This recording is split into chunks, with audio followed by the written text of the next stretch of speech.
Good morning.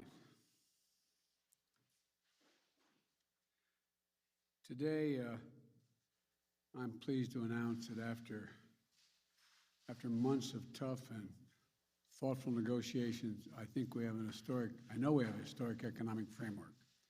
It's a framework that will create millions of jobs, grow the economy, invest in our nation and our people, turn the climate crisis into an opportunity and put us on a path not only to compete, but to win the economic competition for the 21st century against China and every other major country in the world. It's fiscally responsible. It's fully paid for. 17 Nobel Prize winners in economics have said it will lower the inflationary pressures on the economy. And over the next 10 years, it will not add to the deficit at all. It will actually reduce the deficit, according to economists. I want to thank my colleagues in the Congress for their leadership. We spent hours and hours and hours over months and months working on this. No one got everything they wanted, including me. But that's what compromise is. That's consensus. And that's what I ran on.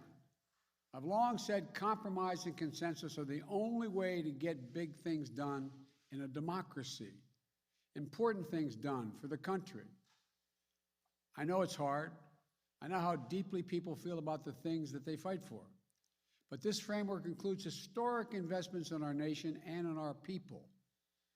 Any single element of this framework would fundamentally be viewed as a fundamental change in America. Taken together, they're truly consequential. I'll have more to say after I return from the critical meetings in Europe this week. But for now, let me lay out a few points. First, we face, and I apologize for saying this again, we face an inflection point as a nation. For most of the 20th century, we led the world by a significant margin because we invested in our people, not only in our roads and our highways and our bridges, but in our people and our families. We didn't just build an interstate highway system, we built a highway to the sky.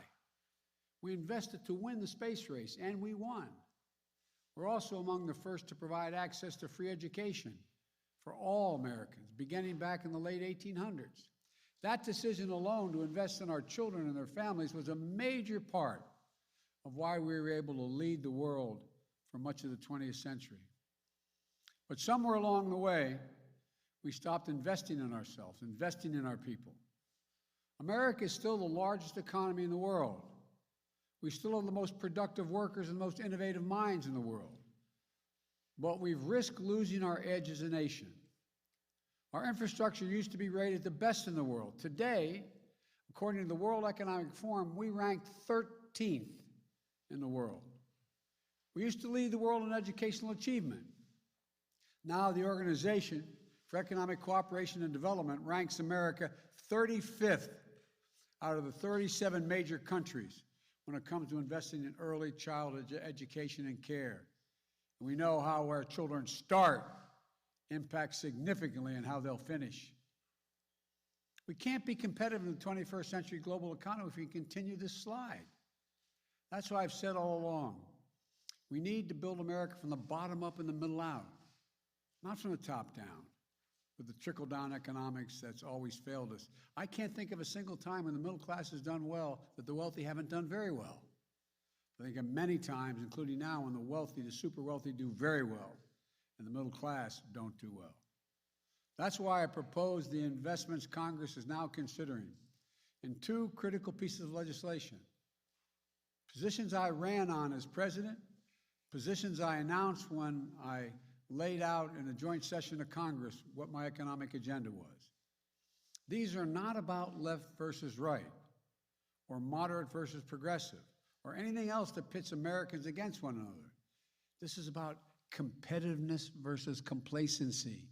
Competitiveness versus complacency. It's about expanding opportunity, not opportunity denied.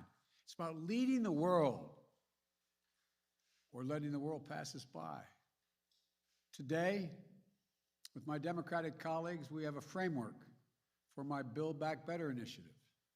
And here's how it will fundamentally change the lives of millions of people for the better. Millions of you are in the so-called sandwich generation, who feel financially squeezed by raising a child and caring for an aging parent. About 820,000 seniors in America and people with disabilities have applied for Medicaid, and they're on a waiting list right now to get home care. They need some help.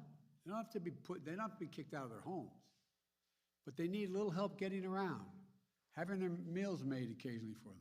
They don't want to put them in nursing homes, not because of the cost, but because it's a matter of dignity. They want to stay in their homes. But it's hard.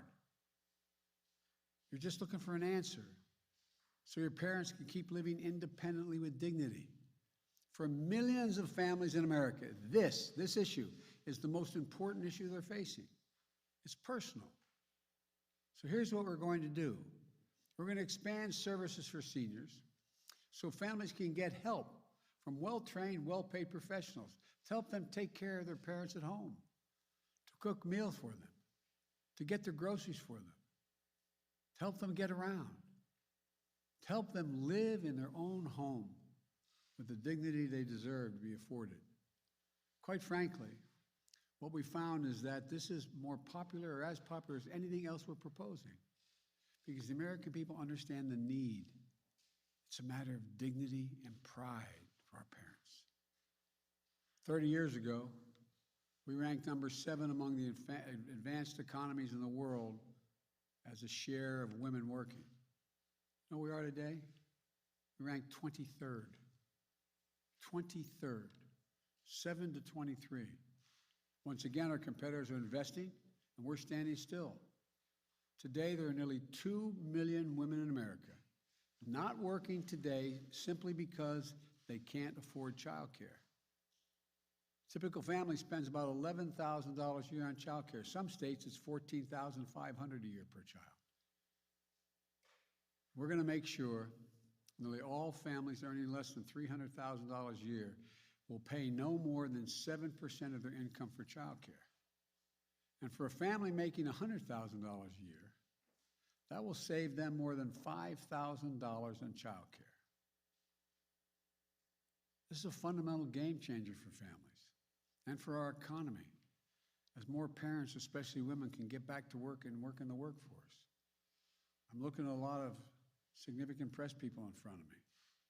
A lot of them are working mothers. They know what it costs. I remember when I got to the Senate, I lost my wife and daughter in an accident, my 2 boys. I started commuting 250 miles a day because I had my mom and my dad and my brother and my sister to help me take care of my kids because I couldn't afford child care, and I was getting a serious salary, $42,000 a year.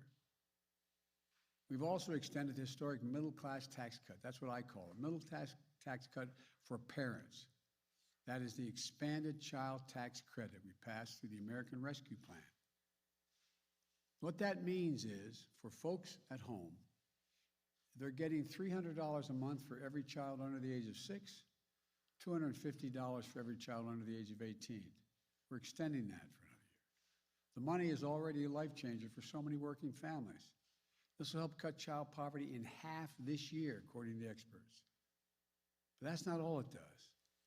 It changes the whole dynamic for working parents. In the past, if you paid taxes and had a good income, you could deduct under the tax code $2,000 per child from the taxes you owed.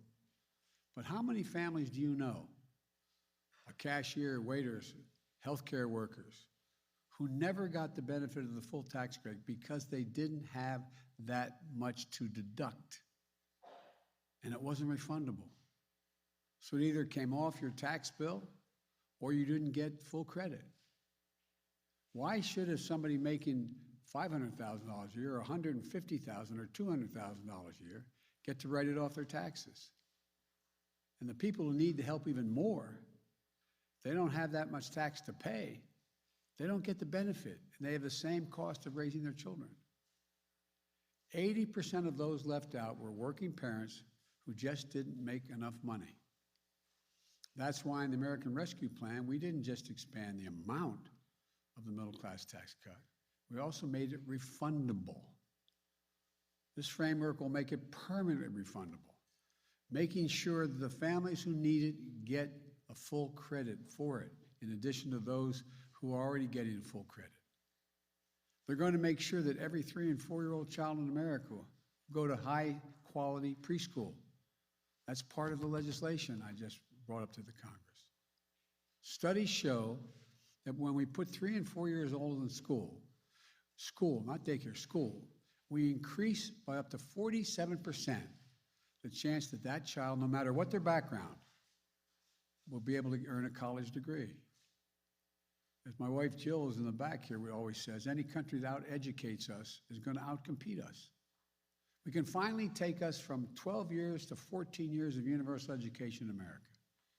We also make investments in higher education by increasing Pell Grants to help students from lower-income families attend community colleges and 4-year schools. And we invest in historically black universities, colleges and universities, HBCUs, minority-serving institutions, and tribal colleges to make sure every young student has a shot at a good-paying job of the future. This framework extends tax credits to lower premiums for folks who are in the Affordable Care Act for another 3 years. For 4 million folks in the 12 states that haven't expanded Medicaid, all the rest have, this framework will enable you to get affordable coverage. And Medicare will now cover the cost of hearing aids and hearing checkups. This framework also makes the most significant investment to deal with the climate crisis ever happened, beyond any other advanced nation in the world. Over 1 billion metric tons of emission reductions, at least 10 times bigger on climate than any bill that has ever passed before, and enough to position us for a 50 to 52% emission reductions by the year 2030. And we'll do it in ways that grow the domestic industries, create good-paying union jobs, address long-standing environmental injustices as well. Tax credits to help people do things like weatherize their homes so they use less energy, install solar panels and develop clean energy products, and help business produce more clean energy. And when paired with the bipartisan infrastructure bill, we will truly transform this nation. Historic investments in passenger rail. I know everybody says, oh, Biden's a rail guy. That's true. But passenger rail and freight rail and public transit, it's going to make take hundreds of thousands of vehicles off the road, saving millions of barrels of oil. Everybody knows, all the studies show, if you can get from point A to point B on electric rail, you won't drive your car. You'll take the rail service. We also learned that in most major cities in America, minority populations, the jobs they used to have in town, they're now out of town.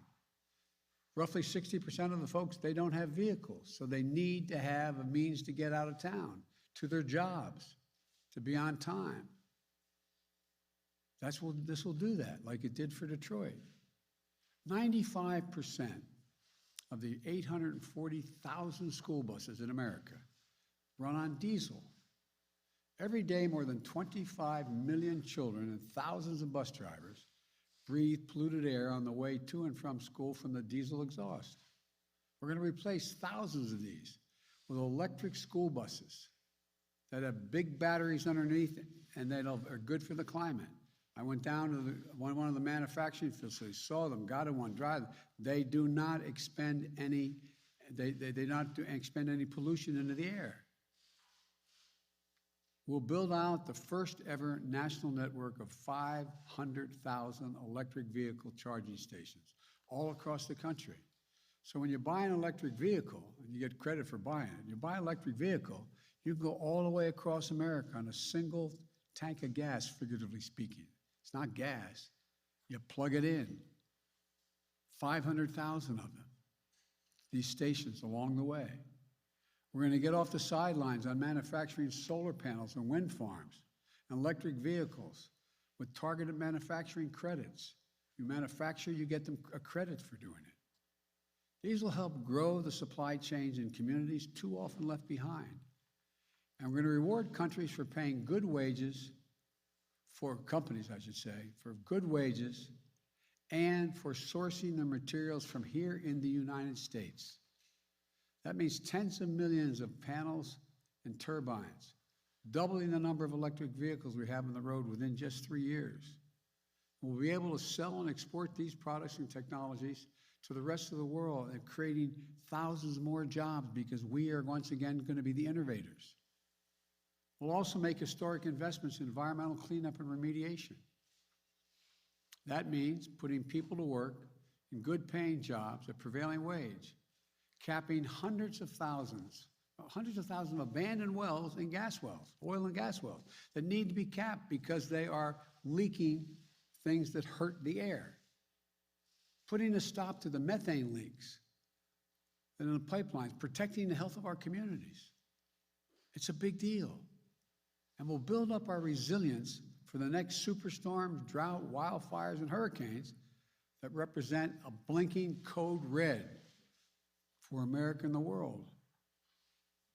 Last year alone, these types of extreme weather events you've all been covering and you've all witnessed and some of you have been caught in the middle of have caused $99 billion in damage to the United States within the last year. $99 billion.